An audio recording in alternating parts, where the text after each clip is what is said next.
Hello students, so welcome again. Here I am with a problem on epicycloid.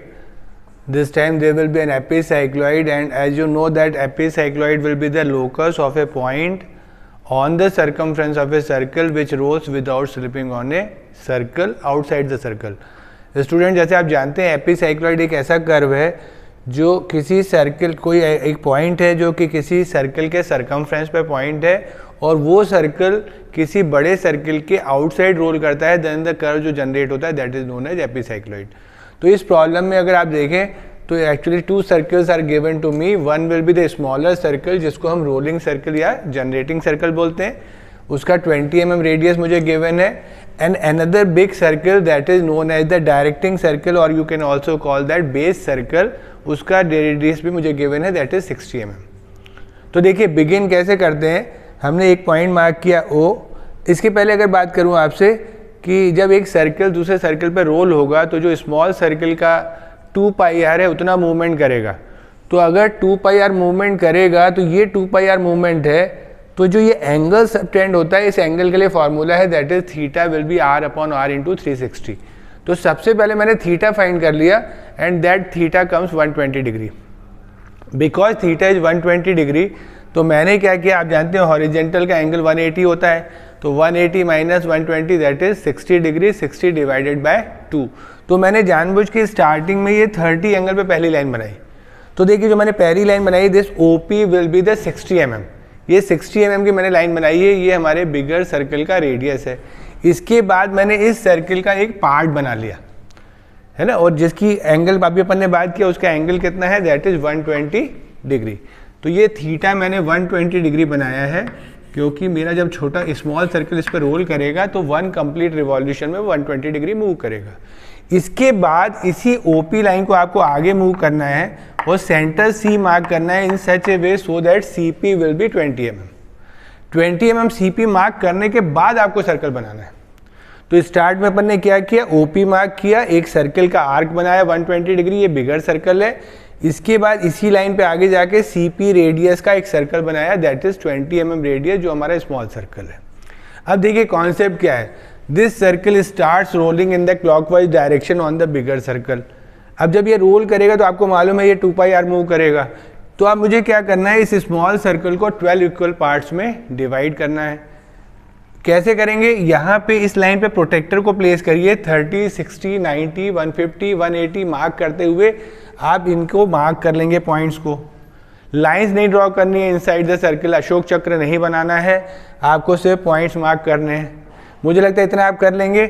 इसके बाद जो ये बिगर circle है ये 120 डिग्री है, बड़ा राउंड फिगर मिला है 120 डिवाइडेड बाय 12, तो मैं इसको भी 10 डिग्री के मैंने 10 पार्ट कर दिया ऑलरेडी. और नेमिंग करेंगे स्मॉल सर्कल पे 1 2 3 4 5 6 7 8 9 10 11, और बिगर सर्कल पे नेमिंग करेंगे that is 1 dash 2 dash 3 dash 4 dash 5 dash. इस तरीके से नेमिंग करके इतना आप कंप्लीट करेंगे. इसके बाद अगर मैं लॉजिकली बात करूं, जब ये सर्कल मूव करना स्टार्ट करेगा तो जो सेंटर C है इसका लोकस एक आर्क होगा that will be having radius OC. तो O को सेंटर लीजिए और OC रेडियस का एक आर्क बनाइए जो रिप्रेजेंट करेगा सर्कल के सेंटर के लोकस को. इसके बाद अगर आप लॉजिकली आप समझें तो जो हमारा स्मॉल सर्कल है जिसमें जो P1 वैल्यू है ये बिगर सर्कल के P1 डैश के बराबर है. इसका मतलब क्या हुआ, जब 1 आगे मूव करेगा तो जाके 1 डैश से मैच होगा, जब 1 डैश से मैच होगा तो सेंटर कहीं आगे मूव करेगा और P कहीं लेफ्ट करेगा. ऐसे ही अगर मैं बात करूं कि जब ये सर्कल हाफ रोटेट करेगा तो जो 6 पॉइंट है ये बॉटम में आ जाएगा कहाँ पे, 6 डैश पे, और उस समय P पॉइंट कहाँ होगा, टॉप पे. तो मैं चाहूँ तो P पॉइंट लोकेट करना चाहूँ इस समय का, तो O को 6 डैश से मैच करते हुए आगे बढ़ाइए और 2R मार्क करिए, that will be the point P6. This is the logic.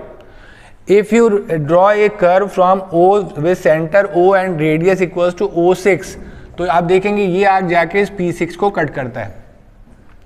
From here I am getting the logic. When the point 6 will be on the 6 dash, the point P6 will be on the arc through point 6. Same logic से जब 1 जाके 1 dash पे match होगा तो P lift होगा और किसके locus पे जाएगा, 1 के। तो आप मुझे बहुत सारे इसके सबसे पहले तो मुझे सेंटर्स मार्क करने हैं। तो देखिए जो सेंटर लाइन है इसको आप क्या करेंगे, जो 1 डैश है उसको O से मिलाएंगे, आगे जाके जहाँ सेंटर लाइन को कट करेगा that is point C1। So this way I can find C1, C2, C3, C4, C5, C6, C7, C8, C9, C10, C11 and C12। ये सारे सेंटर्स मैंने मार्क कर लिए। अब जब 1 जाके 1 डैश से मैच होगा तो सेंटर कहाँ मूव करेगा, C1 पे। उस समय पॉइंट लिफ्ट होगा और 1 के लोकस पे जाएगा। तो अब मुझे लोकस बनाने हैं। तो आपको कंपास से बहुत सारा काम करना है। जो भी काम मैं वाइट कलर से कर रहा हूँ वो आपको लाइट 2H पेंसिल की हेल्प से करना है। O को सेंटर लीजिए, radius will be equals to O11 और O1। अगर आपने एग्जैक्टली 12 पार्ट में डिवाइड किया है तो 1 और 11 का लोकस सेम होगा। So draw a arc through 11 and 1, complete करिए। इसके बाद 2 10, फिर 3 9, फिर 4 8, 5 7 और फाइनली 6 का हम ऑलरेडी ड्रॉ कर चुके थे। ये सारे लोकस बनाने के बाद अब लॉजिक समझिएगा।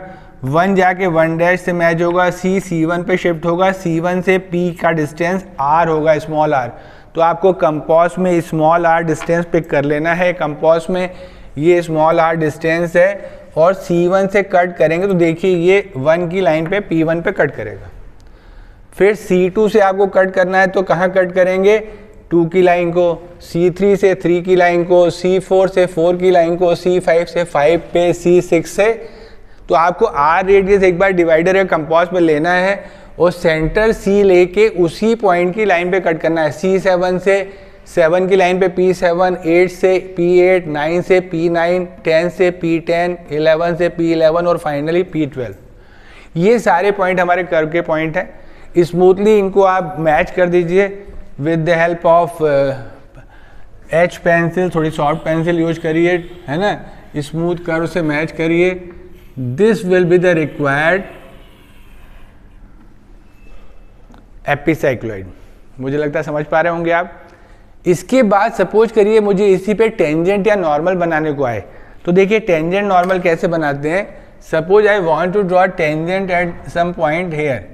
ये मान लीजिए M पॉइंट है जिस पे मुझे टेंजेंट नॉर्मल बनाना है। तो अब आपको क्या करना है, जहाँ पे आप टेंजेंट बनाना चाहते हैं इस समय का मुझे सेंटर फाइंड करना है। तो मुझे फिर से R रेडियस लेना है और सेंटर के लिए मुझे कट करना है।